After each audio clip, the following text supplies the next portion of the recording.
अल्हम्दुलिल्लाह आज आपके दरमियान है और वो आपसे अपनी गुफ्तगू करेंगे। आपसे गुजारिश है कि आप बगौर समाप्त फरमाए। और मैं अब महाराष्ट्र के शेर, हमारे दिलों की धड़कन, नौजवानों का जोश, आली जनाब माजी आमदार वारिस पठान साहब से अदबन गुजारिश करता हूं कि वो माइक पर तशरीफ लाए। महाराष्ट्र के शेर वारिस पठान, तुम आगे बढ़ो, हम तुम्हारे साथ हैं। नारे तकबीर।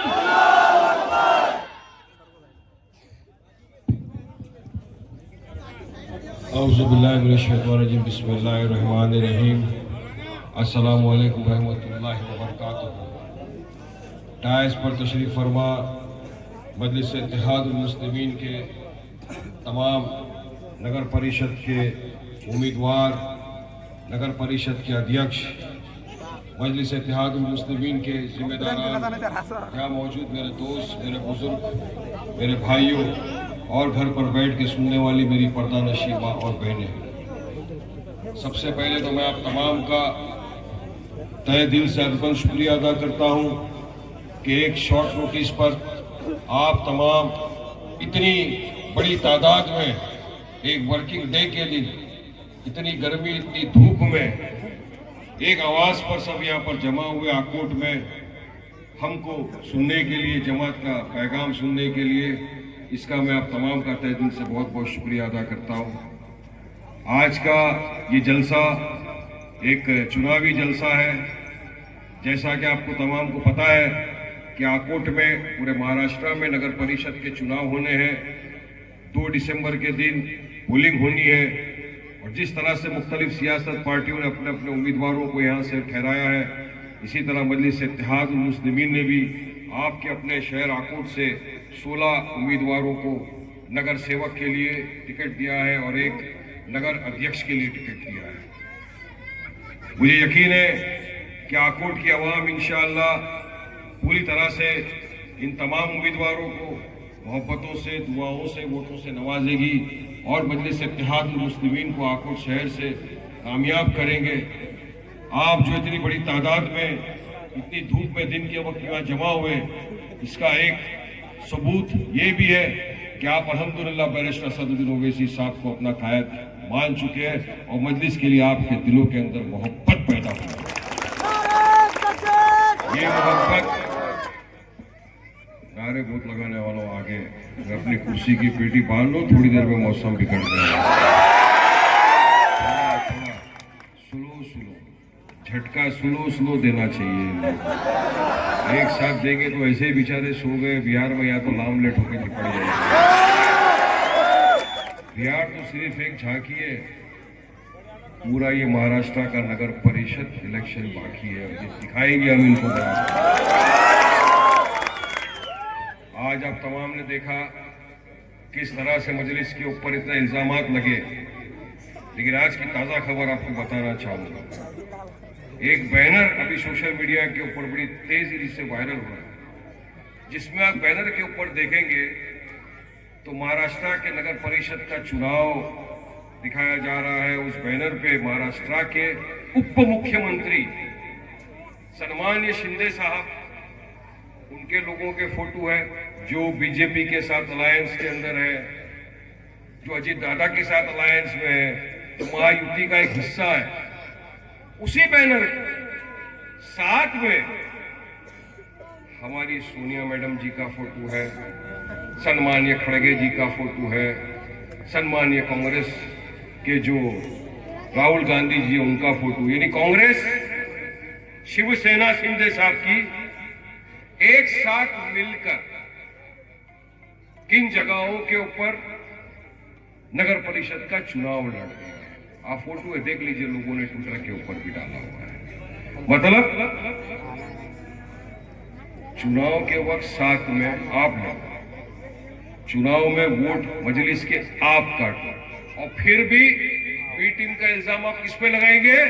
MIM के ऊपर लगाएंगे। ये पूरा इनका भांडा फुट रहा है। देखो, साथ में चुनाव आप लड़ रहे हैं, एक साथ बैनर पे कांधे से कांधा मिलाकर आपके फोटो चल रहे हैं पूरे महाराष्ट्र में, मगर फिर भी इल्जाम हम पर लगाएंगे। अरे भाई साहब, आकोट की जनता समझदार है, समझ चुकी है कौन असली बीजेपी की बी टीम है, कौन असल मुसलमानों का सेक्युलरिज्म का वोट कटवा है, वो ये कांग्रेस और तथाकथित सेक्युलर पार्टियां हैं। मैं आपको उसका एग्जाम्पल के साथ बताऊंगा। हाल ही में बिहार का चुनाव गया, हमने यही जो सेक्युलर पार्टियां थी ना वहां पर, आरजेडी, कांग्रेस, समाजवादी, इनको बोला कि आइए साथ में चुनाव मिलकर लड़ेंगे ताकि सेक्युलर वोटों का विभाजन ना हो, मुसलमान वोटों का डिवीजन ना हो, और हम मिलकर बीजेपी को हराएंगे। हमारा मकसद, हमारा मुद्दा तो एक ही था, हमको बीजेपी को हरा दो। हमने लेटर लिखा तेजस्वी को, लेटर पे नहीं माने तो हमारे जो बिहार के अध्यक्ष थे अख्तर ईमान साहब पूरी टीम को लेकर पटना में लालू और तेजस्वी के घर पे पहुंचे। ढोल बाजा ताशे के साथ गए, बोले तेजस्वी लालू अपने कानों को खोल वरना फट जाएगा तेरा एमवाई समीकरण का पूरा बोल।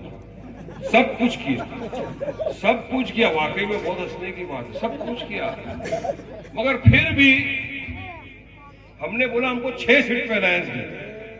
6 क्यों? 5 हमारे एमएलए थे, एक बाई इलेक्शन में हमारा एमएलए जीता हुआ था, 6 सीट हमने मांगी, मगर घमंड गुरूर अहंकार में थे, नहीं आना है साथ में। मंशा नहीं थी ना बीजेपी को हराने की, मंशा ही नहीं थी, वरना हमको साथ में लेते, असद साहब को साथ में लेते, चुनाव लड़ते। 12 से 13 सीट पर यही कांग्रेस और बीजेपी फ्रेंडली फाइट के, दोस्ताना फाइट, मतलब एक वार्ड के अंदर राहुल गांधी बहुत अच्छे हैं बोलेंगे, आवाज नहीं, अजान हो रही है, 2 मिनट रुक जाते हैं।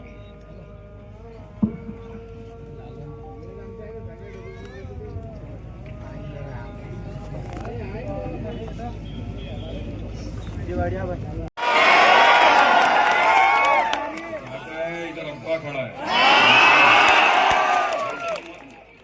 पहले जरा इन लोग को खोलेंगे, सुनो सबको पता होना चाहिए ना यहाँ के वारिस पठान आया बराबर समझा के, भड़का के नहीं गया, समझा के, नहीं तो कल बोलेंगे वारिस पठान भड़काऊ भाषण दे के गया। फ्रेंडली फाइट किए कांग्रेस आरजेडी, एक वार्ड के अंदर राहुल गांधी को गाली, दूसरे वार्ड में तारीफ, इधर गाली उधर तारीफ करने में क्या हुआ, 12 वार्ड के ऊपर हार गए, पूरा के पूरा जीत गया बीजेपी। अब आपके सामने आपको फैसला करना, ये तमाम चीजों को मद्देनजर रखते हुए कि असली बीजेपी की अगर कोई पार्टी बी टीम है तो कोई और नहीं, ये तथाकथित सेक्युलर पार्टियां हैं जो मजलिस इत्तेहादुल मुस्लिमीन के सामने, मजलिस इत्तेहादुल मुस्लिमीन के कैंडिडेट के सामने दानिस्ता अपने कैंडिडेटों को उतारते हैं और मुसलमानों का वोट का विभाजन करते हैं और बीजेपी को फायदा पहुंचाते हैं। ये असल बीजेपी है। अब आपने बात की ये महायुति की अलायंस वालों की, अजीत दादा, दादा आप क्या बोले, तुम्हारे पास वोट है, मेरे पास फंड है। दादा ये फंड किसका है? ये फंड पब्लिक का पैसा है, टैक्स पेयर का पैसा है, आपका अपना पैसा नहीं है।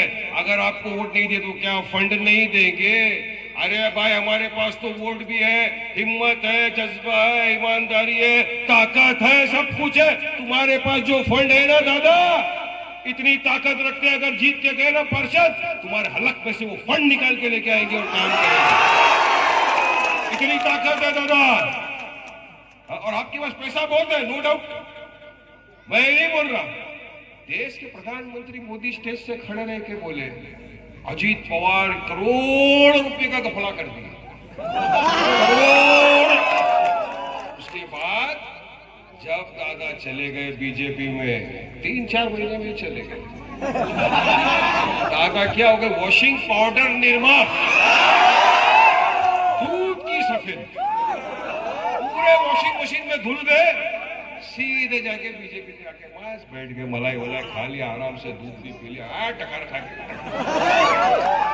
बेटे पे आया, बेटा भी क्लीन चिट। ऐसा कोई अपन लोग कर ले तो अब तक तो उन जेल के अंदर होते भाई, मगर यार सब माफ। और अब नया चाल चल रहा है बीजेपी, और ये महायुति जो है ना, इसकी चाल समझो, चाल समझना बहुत जरूरी है आप लोगों के लिए। बीजेपी तो एक चीज है, मुसलमानों की कट्टर दुश्मन है। वो तो ना कभी किसी को टिकट देगी इलेक्शन में मुसलमानों को, और आजादी के बाद से लेकर अब तक हमने देखा कि कोई भी कैबिनेट मुसलमान मंत्री नहीं है। आज डेमोक्रेसी में रहते, सेक्युलरिज्म में रहते, सबका साथ सबका विकास की बात करते, लेकिन अफसोस की बात है कोई भी मुसलमान मंत्री नहीं। बीजेपी तो पक्की सच्ची दुश्मन है। उन्होंने क्या किया, मुसलमानों के वोटों का विभाजन कैसा किया जाए, उन्होंने हथियार के इस तरह इस्तेमाल किया, दादा को एनसीपी को आगे किया। सारे अपने मुसलमान लालच में कुर्सी की, पैसे की, नोट की खपाखप दादा की पार्टी में जाए, लाइन लगा लगा के चले गए। दादा ने बोला मैं तो मेरे मकसद में कामयाब हो रहा हूं, अब देखो चुनाव में क्या करता हूं। चुनाव में जहां जहां एमआईएम का उम्मीदवार खड़ा हो रहा है, जहां जहां मजलिस के मुसलमान कैंडिडेट खड़े हो रहे हैं, वहां यूपी वाले अजीत दादा के कैंडिडेटों को खड़ा कर रहे मुसलमानों। मतलब साफ नियत है कि मुसलमानों के वोटों का विभाजन करो या वोट बटेगा, वहां पर बीजेपी को फायदा है।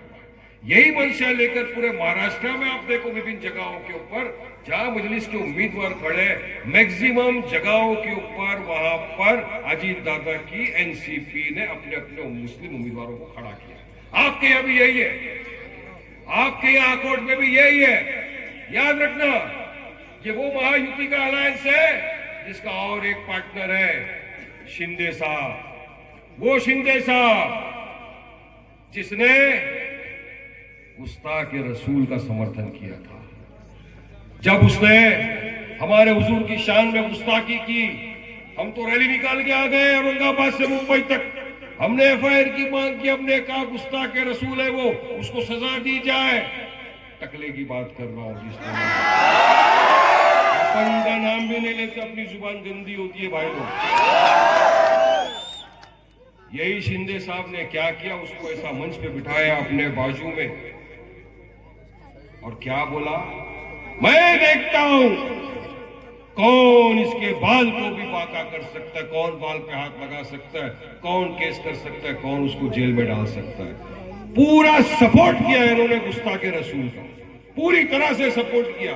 और आज ये एक साथ में तीनों मंडली बनी हुई है। अब तो कांग्रेस भी आ गई ना शिंदे साहब के साथ।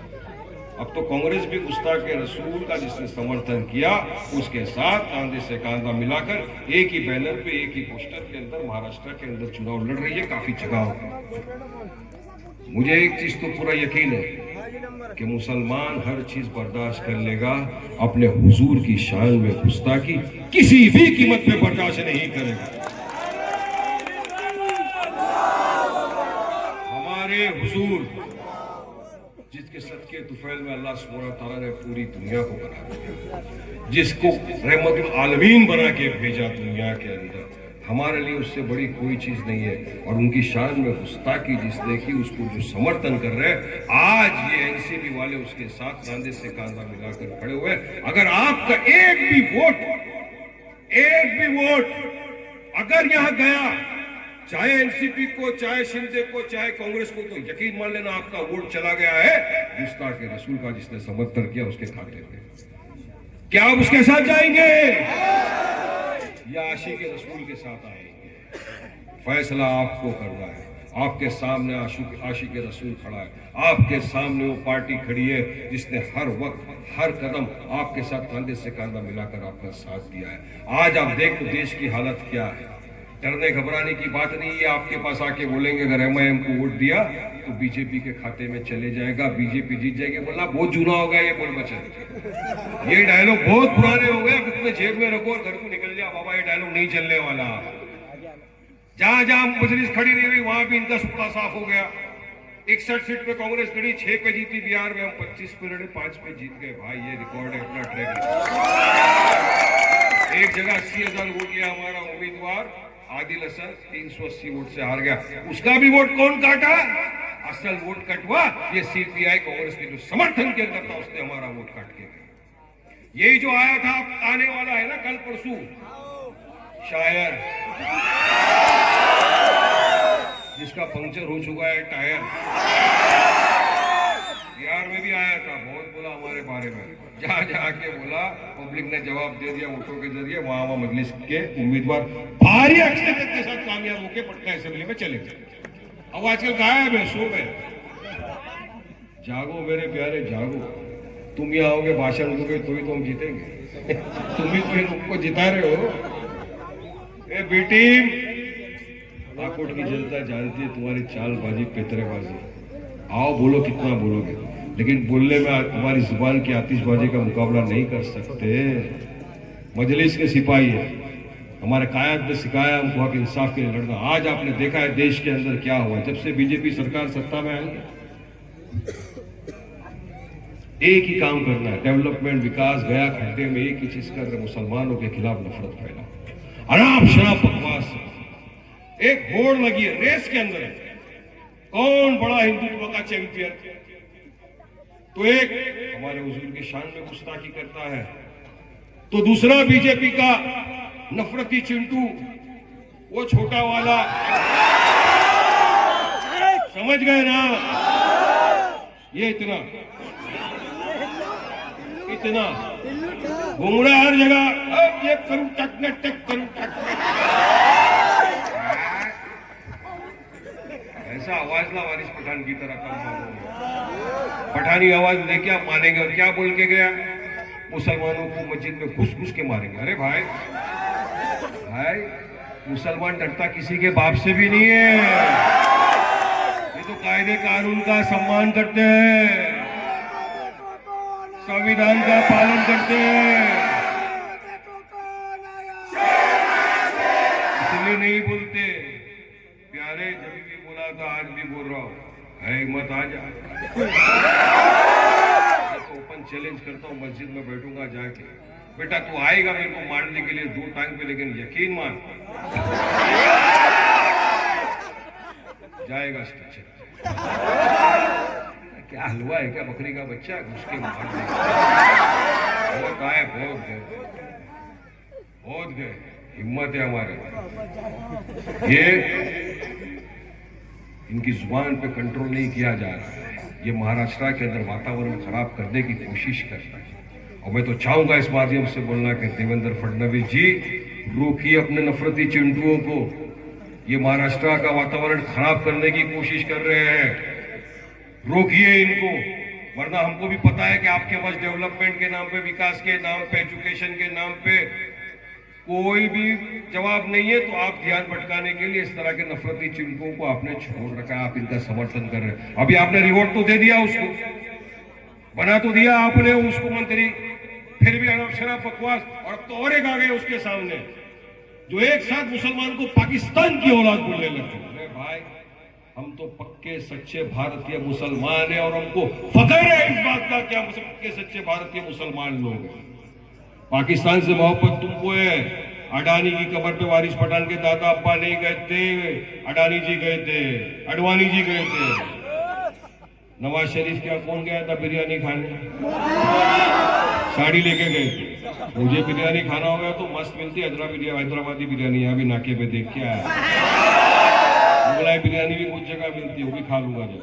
हम नहीं गए, मगर हमको हर तरह से परेशान किया जा रहा है, मगर हमारी तरफ से आवाज उठाने वाला कोई नहीं। अगर वाहिद कोई एक शख्स पूरे भारत देश में है जो हमारे आप की हक की लड़ाई लड़ रहा है, जो हमारे आप को इंसाफ दिलाने की बात कर रहा है, जो डेवलपमेंट की बात कर रहा है, विकास करने की बात कर रहा है, संविधान को संभालने की बात कर रहा है, संविधान के दायरे में रहकर अपनी बात रख रहा है, तो कोई और नहीं, आपका मेरा गायक बैरिस्टर असदुद्दीन ओवैसी। हर शोबे पे ट्रिपल तलाक का मुद्दा आ गया, असद साहब बोले। बाबरी का मुद्दा आ गया, हमारी बाबरी मस्जिद को जब शहीद कर दिया गया, असद साहब उसके ऊपर बोले। दादरी के अंदर जब किसी मुसलमान को, बेगुनाह को, सिर्फ शक की बुनियाद के ऊपर मॉब लिंचिंग करके मार दिया, असद ओवैसी साहब बोले। वकफ का जो काला कानून लाया बीजेपी ने, ये वकफ अल्लाह की अमानत है, हमारे बुजुर्गों ने सवाब की नियत से दिए हम, इस पे हमारा यतीमों का, बेवाओं का अधिकार है। जब बीजेपी की नजर आ गई हमारी मस्जिदों पे, मदारिसों पे, हमारी खानकाहों पे छीनने की बात की, एक काला कानून बनाया जब ये काला कानून पार्लियामेंट में पेश हुआ, उस वक्त भी ये तथाकथित सेक्युलर पार्टियां जो मौजूद है, आज आपके बीच में आ रहे हैं ना वोट मांगने, इनके भी नुमाइंदे मौजूद थे वहां पर, सब मौजूद थे जब हमारी खानकाहों को छीनने की बात हो रही थी, खानकाहों को छीनने के लिए जो काला कानून बनाया गया था। मगर उस वक्त भी उस काले कानून को सदन में खड़े रहकर सबके सामने तार तार करके फाड़ के फेंका, कोई और नहीं, मेरा आपका सरर बैरिस्टर असदुद्दीन ओवैसी साहब था उस वक्त। ये जिगर है इतने सालों के बीच में खड़े होकर काले कानून को फाड़ के फेंक दिया, क्योंकि हमारी बात आ गई, हमारी खानकाहों पे बात आ गई थी, हमारी मस्जिदों पे बात आ गई थी।